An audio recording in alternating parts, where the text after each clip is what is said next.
Szurlinski. He was the chief of Florence Police for quite a number of years and a police officer before that. So he and his wife and daughter are very dear to us. They're very active in the community. His little daughter was one of the models for the yearlings when they had their annual fur coat sale down at Donna Salyer's place, and so they're just wonderful additions to the Boone County community. So without any further ado, I give you Tom Szurlinski. Well, as Betsy said, my name is Tom Szurlinski, and I came to Florence in 1985, which to most of you is very recent history because, like Betsy, I haven't lived here a very long time. I tell people it's the best decision I've ever made. I came from the west side of Cincinnati. My whole family still lives over there. My mom used to say, "You're moving all the way to," she couldn't say Kentucky. I had cousins who thought that when you crossed that bridge, you dropped off. Oh, I remember when I first moved over here, I had a brother who had been a Cincinnati cop, and when he came over, I showed him, I worked on Mall Road a lot. That was when Central Hardware was still there, and Mall Bentley's, and we're driving down here, and he said, "Oh, you guys have a Central Hardware here?" I said, "Yeah." And I said, "That big two-story building over there has indoor water." So, but a little intimidating for me here because it's the Historical Society, and as Betsy said, she's a very dear friend, and I very much appreciate the opportunity to come and speak to you for a few minutes. And I promise I won't be here forever. But let me just, a little bit about me. I started with Florence Police in 1985, and I remember coming here with my then girlfriend, now wife, to apply, and I didn't know how to get to the city building. And I thought, okay, I thought I knew where I was going. And I figured out later I had stopped on Kentucky 18 by Glen Street there where the Latino store is now. It was like a little stop and go type place. And I asked the girl how to get to the Florence City Building. She didn't know. So I went down to the truck stop and they said, "Well, we think you go down here."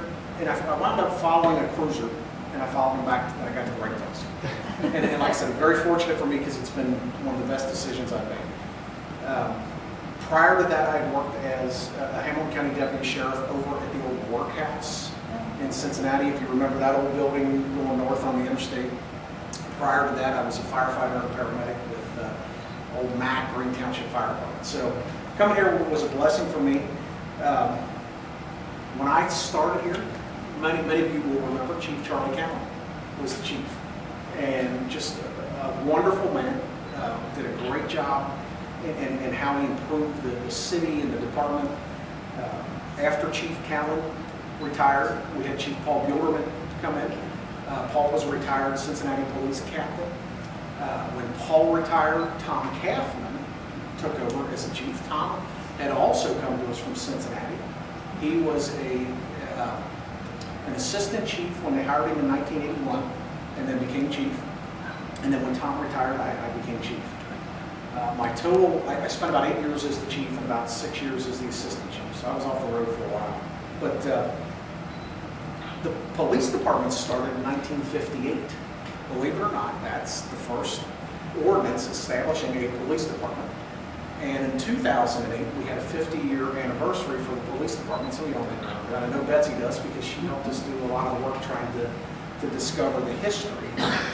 And we were able to find out a lot of interesting things, found some old photos and stuff. So and we have that still boxed up because for the 75th anniversary, which I don't know if I'll be here or not, but somebody will be. We're hoping that they pull all that out. Betsy and Chuck Lee, who was an officer that started at the same time I did, researched prior to 1958. We had town marshals, and many of you all may remember them.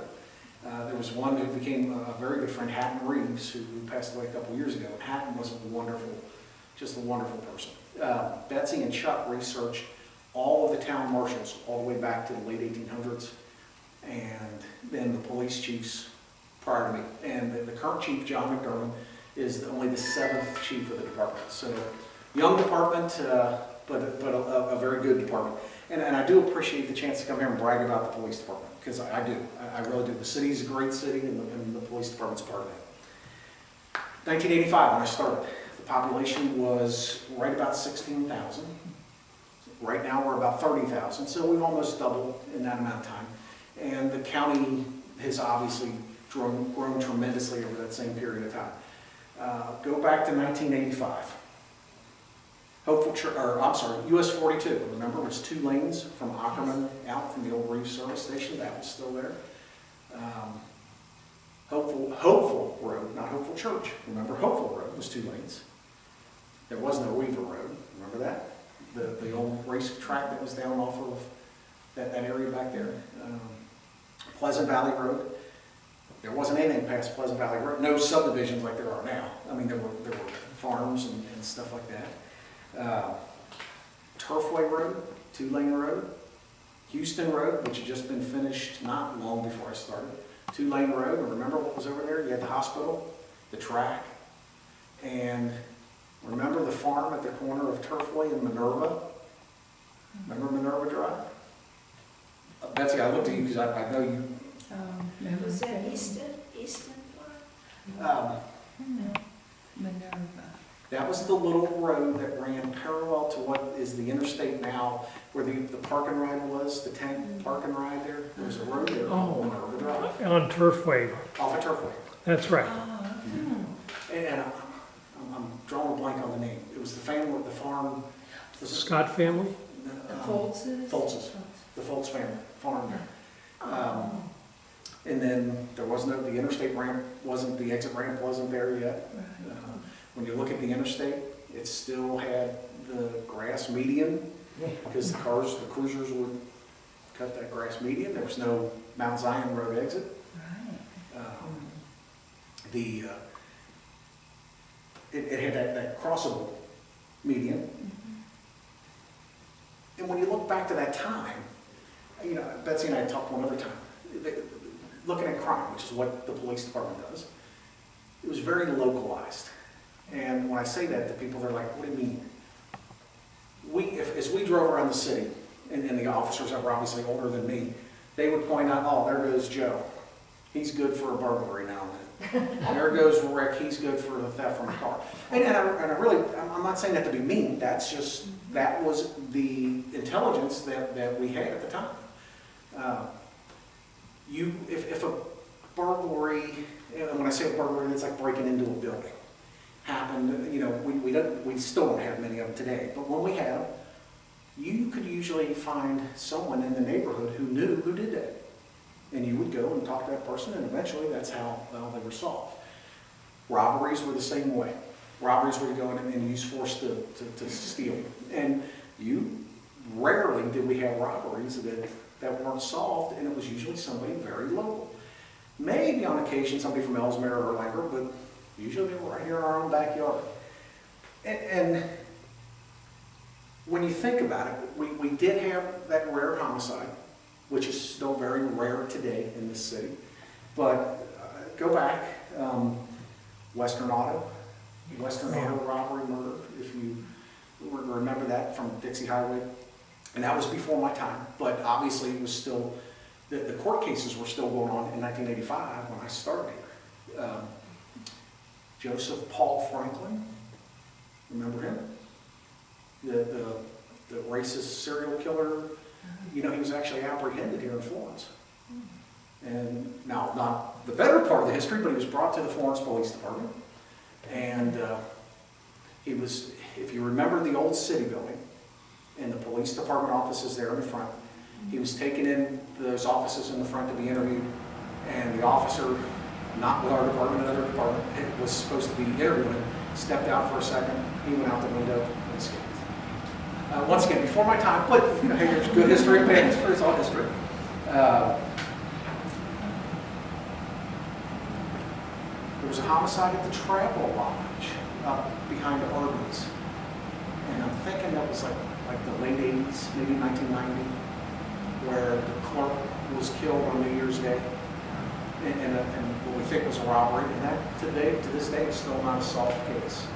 We think we have a suspect, but he's passed away, so we don't know if that will ever be solved. But that's still an active case. June 23rd, 1989, which was a significant day for me, Florence deposit robbery. Okay, you remember that when? And the local key to that was, although the two guys that went in, and actually three that went in and committed the robbery, were not from this area. The person that claimed it was a local. I'm sure you all remember the plane crash in 2004, the one that crashed over on World Golf. We were very fortunate there that only one person, not for that person, but obviously, it could have been a lot worse, a couple hundred feet over, and there's the nursing home. So we were fortunate there, and especially in light of what happened with other crashes. So, I wish I could tell you it's a sleepy little town and nothing happens, but you all know that's not the case.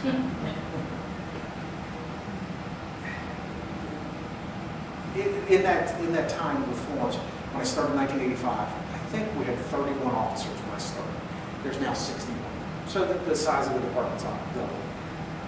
And I hear all the time, what's the most dangerous place in Florence?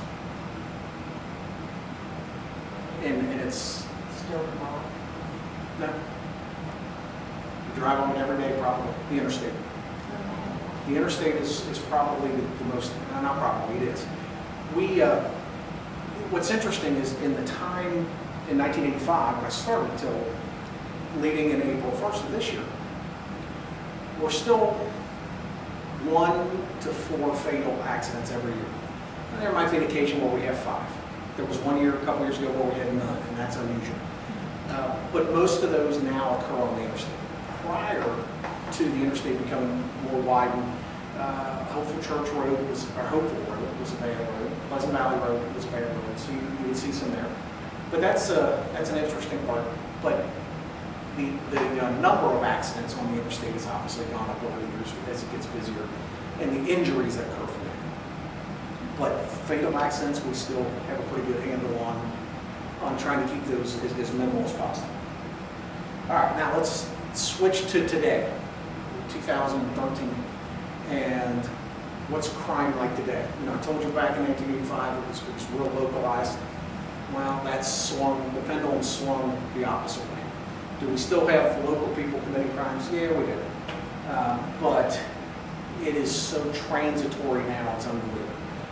We've had one of the largest criminal problems right now in Florence, and it has been for a very long time, is thefts, between shoplifting and thefts from cars. And that's because we are a target-rich environment for stores and cars. About half of the housing in Florence today is multifamily housing, condos, apartments, condominiums, so a lot of cars, a lot of people. And it creates a very target-rich environment for criminals.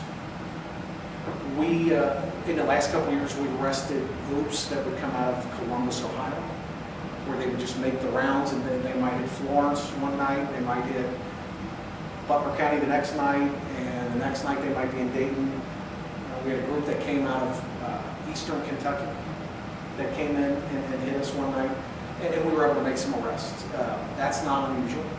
Obviously, with the retail, a lot of people come to shoplift. That's still a big criminal activity. Burglaries, especially residential burglaries, are still not very high in this city, not good, and that's a good thing. We don't see a lot of robberies, which is someone coming in threatening or using force to commit a theft. Not good. We don't see a lot of those. Sexual assaults, the rapes, and that not only is so traumatizing to the victim, but to other people that know the victim, because it's so terrifying. That we're still not good, running about the same numbers we have for about the last 10 years. So, and one is too many, but, obviously there is